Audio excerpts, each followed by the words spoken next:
It's not an understatement to say that the Strip is Vegas. Vegas, Vegas, Vegas, Vegas, Vegas. Where do you go to find what's here? It's maybe the only place of its kind in the world.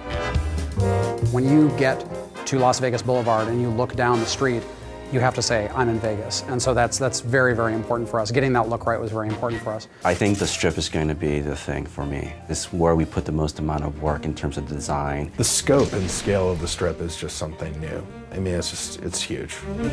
We want to make it big and huge and giant casinos and giant neon signs and tons of people milling about and make it feel like I'm actually on the Strip in real Las Vegas.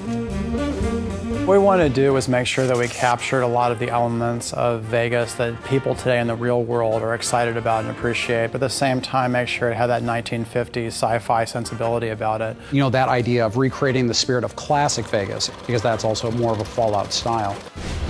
When you arrive at the Strip, it's definitely a wow moment. When you go through the gates of the Strip, you know, you find yourself in a location that you really haven't seen anything of its like in the Fallout universe before. We knew we wanted the player to get that feeling that you get when you go to the real Las Vegas Strip, which is, you know, you set foot at one end of the Strip and you look down and you see like all the neon lights.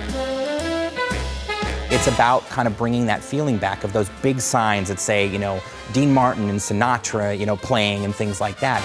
You also see a lot of debauchery on the Strip, of course. You see a lot of, you know, drunken soldiers who are kind of stumbling around from casino to casino. Walking around in drunken stupors and puking on the sidewalks and dancing naked in fountains and that sort of thing.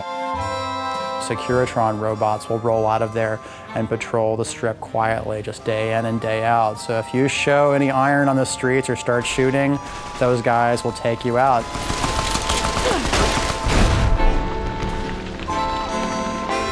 I think players can probably spend as much time as they want on the Strip. We have a whole series of casino games. You can gamble on the Strip. That's the most basic thing, the reason why most of the people are there. There's an extensive series of quest lines that go on within the city, as you know, as one might expect. Players should have plenty to do.